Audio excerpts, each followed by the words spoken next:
সত্যি আমার মা যদি আজকে বেঁচে থাকতো না, তোমাদের সাথে দেখা করে খুব খুশি হতো। শুধু চিকিৎসা হবেই আর পৃথিবী থেকে আমার মা চলে গেল। তো তোমার কথা শুনে আমার খুব দুঃখ পাচ্ছে।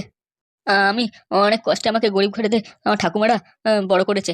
কি আর বলবো, যেখানে দুমুঠো খেতে পেতো যেরকম হোক করে কারো বাড়িতে এরো বাড়িতে ওর গিয়ে সেরকম ভাবে আমাদের জীবনটা কেটেছে। তারপর? আর কি, তার উপর মানুষজনের শরীর কি সবসময় ভালো থাকে? আর বয়স্ক মানুষদের তো আর কোনো কথাই নয়। ও ওষুধপালা করতে করতেই যা টাকা জমে সেগুলো চলে যায়। আমি তো ওই কাজ ফাজ করে যেটুকু পেরেছি পড়াশোনা করেছি, বাকি তো নিজেরটা চালাতেই পারতাম না গো। বাবা অনেক ভালো মানুষ ছিল, শিক্ষিত ছিল, কিন্তু ওই একটাই সমস্যা, ভালোভাবে পড়াশোনা করতে পারেনি, টাকা পয়সা ছিল না বলে। কি আর বলবো, এমএলএ বাবু, এমএলএ বাবুর জন্যই সব হলো। ওই এমএলএ বাবু চাইলে আমার বাবাকে একটা ভালোভাবে কাজে যোগদান করে রাখতে পারতো, কিন্তু তা করেনি। বাবা ওখানে বেশ কাজ করছিল, হ্যাঁ, ওখানে কাজ করছিল বলেই আমাদের সংসারে বেশ একটু ভালো মতো সুখের দিন এসেছিল। ওই সেদিন যদি পুলিশ না এসে আমার বাবাকে তুলে না নিয়ে যেত, তাহলে হয়তো এরকম দিন হতো না আমাদের দেখতে। আমাদের এমন অবস্থা করে আমরা তো ঘর থেকে বেরোতে পর্যন্ত পারি না, লজ্জায় আমাদের পুরো মাথা কেটে যায়। পুলিশ যখন আমাদের গ্রামেতে এসে আমাদের সব লোকজনদের বলে যে তো আমার বাবা ওই রকম লোকের টাকা মেরে চোর হিসেবে খেয়েছে, মানে আমাদের তো তখন মাথায় আকাশ ভেঙে পড়ে। আমরা তো কখনো বিশ্বাসই করতে পারিনি যে আমাদের বাবা এরকম কাজ করবে। ওই আসলে ওই বীরেন দত্ত কাজগুলো করে আমার বাবাকে তো ওরকম ভাবে ফাঁসালো। পুলিশের সাথে মিশে আমার বাবার নামে যত রকম কেস পেয়েছে দিয়ে দিয়েছে। হ্যাঁ, ওই জন্য তো বাবাকে ওইরকম ভাবে গ্রাম থেকে টেনে টেনে নিয়ে গেল। আমার বাবাকে তো খুব মারধর করেছিল পুলিশে, কেউ যায়নি, কেউ বাঁচাতে যায়নি। একটা লোকও যায়নি, না গ্রামের লোক না অন্য কেউ, কেউ আসেনি গো। ওই জন্যই তো আমাদের সব কিছু শেষ হয়ে যায়। বাবার ছিল না, আমাদের মাথায় ছাদ চলে গেছিল। আমাদের যা ছিল সব বেচে বুঝে দিতে হয়েছিল। কি করব, কিছু তো করার নেই। তার উপর গ্রামের লোকজন তো আছেই পেছনে লাগার জন্য। ওইরকম ভাবে ব্যবহার করলে আর কেউ গ্রামে থাকা যায়? কেউ থাকতে দিত না আমাদের। কত রকম টোন কাটতো, মানে চোর চোর বলে কত অপমান করতো। মানে সেগুলো অনেক আরো অনেক রকম কথা বলেছে, কিন্তু সেগুলো মুখে আনতে পারছি না আমি। অত কষ্ট কি একটা মানুষ সহ্য করতে পারে?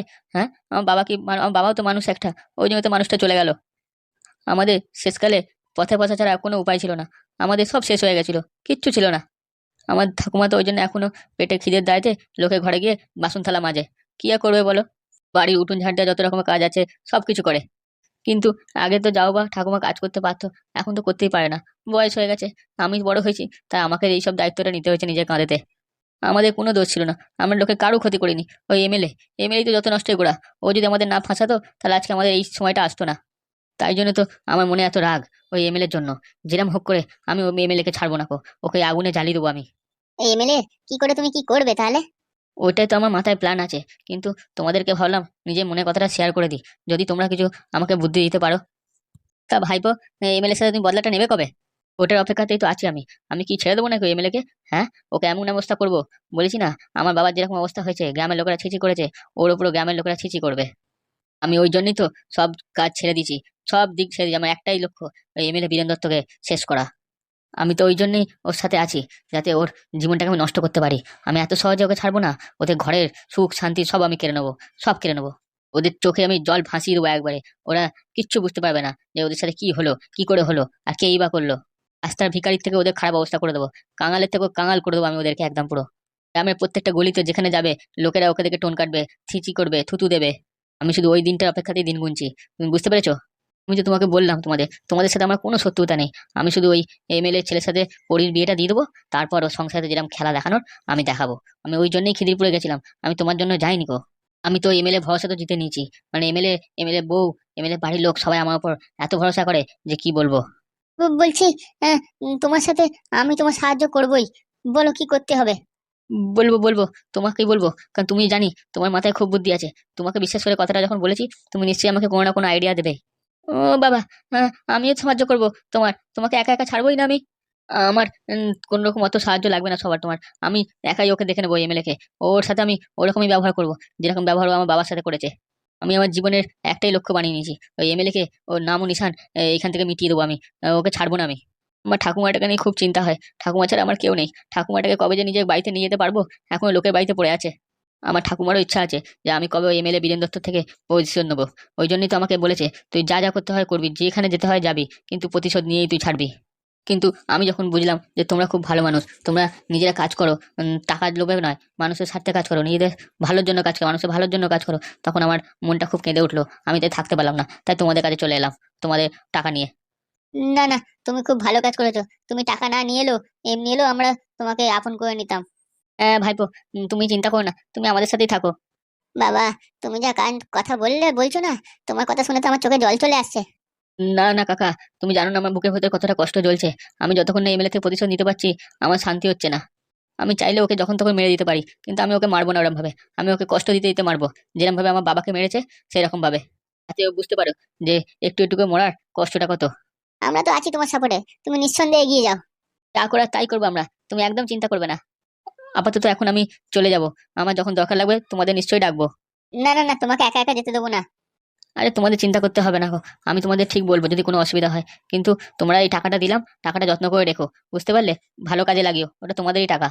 পারলে আমাকে ক্ষমা করে দিও, আমি তোমাদেরকে ওখান থেকে বার করে এলাম, ঠিক আছে? কারণ তুমি তো বোমাকে তো বললাম, তোমরা যদি কাজটা করতে তাহলে আমার মূল্যটা এমএলএ চোখে কিচ্ছু থাকতো না, ও আমাকে দূরে সরিয়ে দিত নিজের থেকে। এর জন্য আমি আবারও তোমার কাছে অনেক অনেক ক্ষমা চাইছি।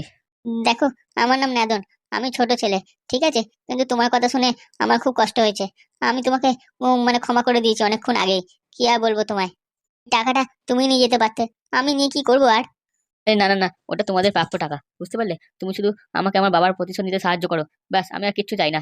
ও তো তুমি টেনশন করো না, আমি তো আছি, যা বলবে তাই করে দেবো। ওই এমএলএ 12টা বেজে যাবে, দেখবে একবারে। সত্যি, তুমি আর পাদুদা মানে খুবই বুদ্ধিমান লোক, সব জায়গায় তোমাদেরই কথা চলে। তোমাদের কাজগুলো খুবই ভালো হয়, লোকজনে খুব তোমাদের নাম করে, আমি দেখেছি শুনেওছি। এর জন্য তো বলছি, আমরা তোমার সাথে থাকলে তোমাকে কেউ আটকাতে পারবে না তোমার নিজে প্রতিশোধ নিতে। ওইটাই হয়, বুঝতে পারলে? আমরা তো সবাই মিলে একসাথে থাকি, তো তোমার পাশেও আমরা একসাথেই থাকবো। নলে তোমাদের কিসের আপন হলাম? নলে তো মানুষই নয় আমরা। সত্যি বলছি ফুটো, আমিও কিন্তু প্রতিশোধ নেবই ওই এমএলএ বীরেন দত্ত থেকে।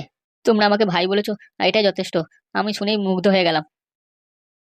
বলছি এমএলএ সাহেব, কাজ তো হয়ে গেছে আপনার। মানে কি বলছো? ওরা সই করে দিয়েছে? হ্যাঁ, সে তো সই করবেই। আমি গেছি, সই তোদের করতেই হবে, তাই না? যাক, দাও দাও দাও, কাগজগুলো দাও আমাকে। নাকাল বেগমকে অনেক ধন্যবাদ। বলছি, ওই ছেলেটা সই করে দিয়েছে? হ্যাঁ হ্যাঁ, ও ছেলে ডিভোর্স পেপারে সই হয়ে গেছে। তাহলে চলুন, আমি নাকাল বেগমের বাড়িতে চলুন, ওখানে ভালো করে খাওয়া দাওয়া হবে খুনি। খবরদার, একদম যাবে না। ওর বাড়িতে বলে দিচ্ছি, ও খাওয়া দাওয়াটা ফুল না, উল্টো পাল্টা খাইয়ে দেবে। তুমি আবার শুরু করলে? হ্যাঁ, কি বলছো? তুমি বুঝতে পারছো না? হ্যাঁ, ও তোমার জন্য কেন এত কিছু করছে? তুমি ভোটের লাইন থেকে সরে যাও, সেই জন্য। না না না ম্যাডাম, আপনি ভুল করছেন। আমাদের নাকাল বেগম ম্যাডাম তো ভোটে দাঁড়াবে না বলে দিয়েছে। টাকলা কোথা করে? তোর কাজ হয়ে গেছে, তুই বেরো এখান থেকে। ও কিরম শয়তান মেয়ে ছিল আমার জানা আছে। আরে তুমি বুঝছো না কেন? হ্যাঁ, এটা ওনার উকিল, উকিলের সামনে কি ওরকম বলে? ওরে বাবা রে বাবা, তোর উকিল তো কি হয়েছে? হ্যাঁ, তাহলে উকিলের সামনে মাথা তুলে রাখবো নাকি আমি? আমি কাউকে ছাড়বো না। ও মেয়ের জন্য, মেয়ে ছেলে ভালো না একদম। আরে তুমি না, লোকজনের সামনে এমন এমন কথা বলো, মাথা খারাপ হয়ে যায় আমার। হ্যাঁ, এখন তো আমার কথাবার্তা খারাপ লাগবে, তাই না? ওদের বাড়িতে গিয়ে চা খেয়ে এসছো, কি করে এসছো কে জানে, এখন ওই জন্য আমার কথা খারাপ লাগছে। দেখো গিন্নি, আমি ছেলের ব্যাপারে গেছিলাম, ঠিক আছে? ওই কাজটা তো হয়ে গেছে, দেখো উকিল ও কাগজ দিতে এলো, আর তুমি ওনার নামে এরকম বলছো? উম, কাজ করে তো কি হয়েছে, তা বলে কি আমি বলবো না? এই ডিভোর্স পেপারে সই হচ্ছিল না, দেখছিলে তো? ছেলে পরিবারের লোকজন কিন্তু সই করছিল না। দেখবো কিরম সই করেছিস, দাঁড়া। যদি এরপর শুনেছি যে কোনো রকম ভাবে আটকেছে, তারপর তোকে এই ঘর থেকে আমি লাত মেরে বের করে দেবো। এই কি সব কথাবার্তা বলছো? হ্যাঁ, আমাকে তুমি ঘর থেকে লাথি মেরে বের করবে? দেখো গিন্নি, তুমি কিন্তু আমাকে ফুল শুধু শুধু লোকের সামনে অপমান করছো। হ্যাঁ, আমার ঘরেতে আমাকে তুমি এসব কথাবার্তা বলছো? কি কারণে? হ্যাঁ, আমি কি করেছি এমন? আমি যা করেছি আমার ছেলের জন্য গেছি, নাকাল বেগমের সাথে একটা চুক্তি করেছি। তা তুমি আমাকে এরকম বলছো কেন? হ্যাঁ, দেখে তো অন্য কিছুই মনে হচ্ছে। দেখো, তুমি শুধু শুধু না পাগলের মতো কথাবার্তা বলো না, বুঝতে পারলে? আমি কোথায় একটা এমএলএ, আর আমি ওইদিকে মার্কালের সাথে কি করতে যাবো? হ্যাঁ, দেখ, আমি তো কিছুই বলছি না গো, আর তুমি শুধু শুধু কোথাকার কথা প্রেম ভালোবাসা নিয়ে যাচ্ছ নাকি? আমি কিছু বলিনি, যা বলো তুমি বলছো। তুমি কথাটাকে অন্যদিকে নিয়ে যাচ্ছ, বুঝতে পারলে? বাবা গো, গায়ে আবার ফসকা পড়ে গেল। যদি ওই পেপারে ডিভোর্স না হয়েছে না, তো তোর কপালে খারাপই আছে, এটা জেনে রাখিস। আর যদি এই পেপারে যদি ডিভোর্স হয়ে যায় না, তখন তোমার কপালে খারাপই আছে, সেটা দেখে নিও। তুই আমাকে ঘর দিয়ে বের করবি? হ্যাঁ, তোর এত সাহস আছে? দেখবো কে কাকে ঘর দিয়ে বের করে। একে তো এই ছেলের বিয়ের টেনশন, তারপরে এই লোকটা নিয়ে পাড়া পাড়া যায় না আর। বলছি গিন্নি, শোনো শোনো, এরকম ভাবে কথা বলে না বলে চলে যাচ্ছ কেন তুমি? হ্যাঁ, এসো, তোমার কথা শুনছি আমি, ঘরের মধ্যে এসো। আচ্ছা বলছি, এমএলএ বাবু ওই কটকটি কোথায় গেল? ওকে তো দেখতে পাচ্ছি না। এবার তোর না আমি এই টাকটা ফাটিয়ে দেবো, বুঝতে পারলি? কটকটি কি আমি নিজের পকেটে রেখে দিয়েছি, যদি দেখতে পাবি। ও এখন এখানে নেই, ওই ফুটাতে বাড়িতে গেছিল ওই তোর মুচা কলের জন্য। জানি না ও কি করেছে না করেছে। ও তাই নাকি? তো মুচাকল কি আনতে পারবে? সেটা আমি কি করে জানবো ও কি করবে না করবে? এলেই জানতে পারবি। ফুটোদের কাছে গিয়ে কি ওই মেশিনটা পাবে দেখতে ও? এটা নাকেল বেগম ম্যাডাম জানে কি পাবে না পাবে, আমি কি করে জানবো? হ্যাঁ, কিন্তু টেনশন হচ্ছে আমাদের। ওই কটকটিকে ওই ফুটোরা না ধরতে পেরে যায়, তাহলে তো ওকে ওখানেই ধরে পিটিয়ে দেবে। তো কী যে করবে কে জানে। এদিকে আপনিও কিন্তু ফেঁসে যাবেন যদি ওই কটকটি মুখ ফুক খুলে দেয় ওদের সামনে। হ্যাঁ জানি, আমার তাহলে ভোটে জেতা তো মুশকিল হয়ে যাবে, তার সঙ্গে আমার ছেলের বিয়েও আটকে যাবে। এরকম বলবেন না এমএলএ বাবু, আমারও কেমন ভয় ভয় লাগছে। আমার বউ বলছিল ওই কটকটি গেছে ওখানে, যাই না, ওদের যদি ব্রেন ওয়াশ করে দেয় না, তাহলে কিন্তু মুশকিল হয়ে যাবে।